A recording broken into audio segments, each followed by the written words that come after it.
অনেকদিন আগের কথা, এক রাজ্যের একটি ছোট্ট গ্রামে বাস করত একজন নাপিত। বউ এবং এক ছেলে নিয়ে ছিল তার সংসার। নাপিতের মনে শান্তি ছিল না মোটে, কারণ তার বছর 20 ছেলে দিনু কিছুতেই চুল দাড়ি কাটার কাজ শিখতে চাইতো না। কিন্তু দিনুর একটা মস্ত বড় গুণ ছিল, সে দিনু, আই দিনু, ওঠ, এত বেলা হয়ে গেল এখনো শুয়ে আছিস? দিনু, বাবা এক্ষুনি আসবে না মা? বাবা এখনো চুল কাটছে, আমি কাঁচি চালানোর আওয়াজ পাচ্ছি। তুমি চিন্তা করো না তো, আমাকে একটু ঘুমোতে দাও। ওকে নিয়ে না আর পারা যায় না। আচ্ছা ঠিক আছে, তোর বাবা যখন দোকান থেকে বেরোবে তখন আমাকে একবার হাঁক দিস, ভাত বসাতে হবে।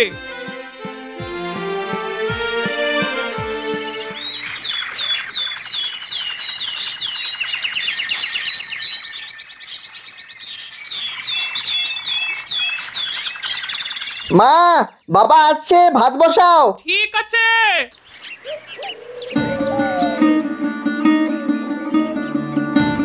এই যে মহারাজ, এখনো বিছানা ছাড়েননি দেখছি। বলি সারাদিন বিছানায় শুয়ে না থেকে একটু কাজে কমে তো মন দিতে পারিস নাকি? শোনো, কাজ মানে তো ওই চুল দাড়ি কাটা, ও কাজ আমি করতে পারবো না। আমার কাছে অনেক দূরের জিনিস শোনার ক্ষমতা আছে। চুল দাড়ি কাটার থেকে অনেক বড় কাজ আমি করব। হ্যাঁ। তা কি করবি শুনি? আমি রাজা মশাইয়ের কাছে যাব, তারপর রাজকন্যাকে বিয়ে করব আর এই রাজ্য চালাবো। বামন হয়ে চাঁদে হাত। তা যা না, যা যা। এতই যখন তোর মুরদ, তখন ঘরে বসে অন্ন ধ্বংস করছিস কেন? হ্যাঁ, তুমি এত বড় কথা বললে বাবা? কি হলো মা, আমি আজই বাড়ি ছেড়ে চলে যাচ্ছি। বাবা আমায় খাওয়া নিয়ে খোঁটা দিয়েছে। বেশ করেছি, আমি খেটে মরবো আর উনি ঘরে শুয়ে শুয়ে রাজকন্যাকে বিয়ে করার স্বপ্ন দেখবে। যা যা, বেরিয়ে যা, বেরিয়ে যা। হ্যাঁ, এক্ষুনি চলে যাচ্ছি, এক্ষুনি যাচ্ছি, আমি এক্ষুনি চলে যাচ্ছি। দিনু, দিনু, বাবা আমার, যাস না, যাস না, শোন দিনু।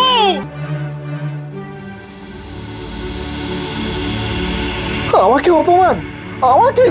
ওই যে বাবা এখনো গজগজ করছে, আমি ঠিক শুনতে পাচ্ছি।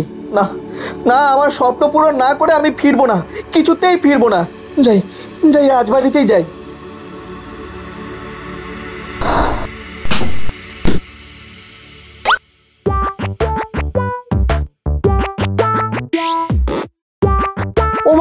ও ভাই, আরে দাঁড়াও দাঁড়াও, এবার তো থামো। বাকিদের জন্য তো কিছু ফল রাখো। কে তুমি? আমি কানু, আমি খেতে ভালোবাসি। যতই খাই আমার পেট আর ভরে না। বলো কি? হ্যাঁ ভাই, আজ পর্যন্ত আমার পেট কোনোদিন ভরেনি, তাই বাবা বাড়ি থেকে বের করে দিয়েছে। বলছে তোর মতো রাক্ষসকে পোষা আমার পক্ষে সম্ভব না, তাই এই গাছ থেকে ফল পেড়েই খাচ্ছি। কিন্তু কিন্তু তুমি এভাবে ফল খেতে থাকলে যে একটা গাছেও আর ফল থাকবে না। তার থেকে তুমি আমার সঙ্গে রাজবাড়ি চলো। হ্যাঁ। রাজবাড়ি? হ্যাঁ ভাই, রাজবাড়ি। আমি ওখানেই যাচ্ছি। রাজবাড়ি গেলে তোমারও খাওয়া দাওয়ার চিন্তা দূর হয়ে যাবে। হ্যাঁ, চলো চলো। হ্যাঁ ঠিক বলেছো, চলো ওই রাজবাড়িতেই যাওয়া যাক। তোমার মতো আমারও একটা বিশেষ ক্ষমতা আছে, চলো যেতে যেতে বলছি।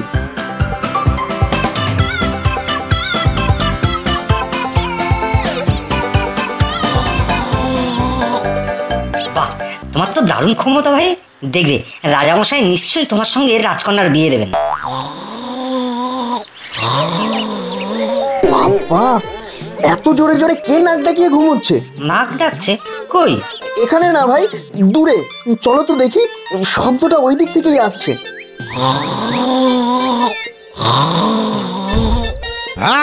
কেউ একটু শান্তিতে ঘুমোতে দেবে না, বাড়িতেও না, এখানেও না। সে কি? কে তোমার ঘুম ভাঙালো শুনি? আর কেন বলো, এই যে গাছ থেকে একটা পাতা পড়লো মাটিতে, কি জোরে কেঁপে উঠলো মাটিটা। এত মাটি কাঁপলে কি ঘুম হয় কারোর? হ্যাঁ, সে কি? পাতা পড়ে মাটি কেঁপে তোমার ঘুম ভেঙে গেল?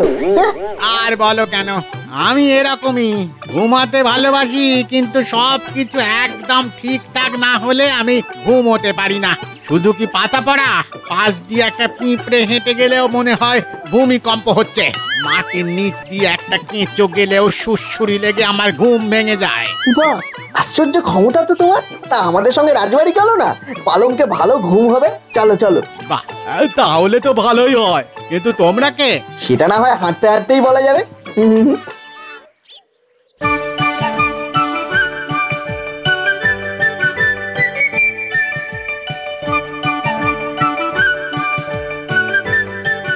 এই তোমরা কারা এই সময় রাজসভায়? আমরা আপনার রাজ্যের প্রজা রাজামশাই। বেশ, কি চাই তোমাদের? রাজামশাই, এই কানু আর ভানুর শুধু এই প্রাসাদে একটু খাওয়া আর থাকার জায়গা চাই। আর আমি দিনু, আপনার মেয়ে অর্থাৎ রাজকন্যা মণিমালাকে বিয়ে করতে চাই। হ্যাঁ। তোমার তো সাহস বড় কম নয়। হ্যাঁ, এটা ঠিক যে আমার মেয়ে বিবাহের যোগ্য হয়েছে, কিন্তু তার মানে এটা ঠিক নয় যে যার তার সাথে আমি আমার মেয়ের বিয়ে দিয়ে দেব। তার জন্য আমি উপযুক্ত পাত্র খুঁজছি। আমি তো উপযুক্তই রাজামশাই। আমি না না, শুধু আমি কেন, আমরা তিনজনেই বিশেষ ক্ষমতার অধিকারী। হ্যাঁ রাজামশাই, আমি কানু, আমি খেতে ভালোবাসি। আপনি যতই খাওয়ান আমার পেট ভরাতে পারবেন না। আমি ভানু, ঘুমোতে ভালোবাসি, কিন্তু ঘুমের ব্যাপারে বেশ খুঁতখুঁতে। হ্যাঁ, আপনি যতই ভালো পালঙ্ক দিন, সামান্য একটা খুঁত থাকলেও আমার ঘুম ধরবে না। আর আমি শুনতে পাই, অনেক দূরের শব্দ শুনতে পাই। আপনি চাইলে আমরা আমাদের ক্ষমতা প্রমাণ করতে পারি।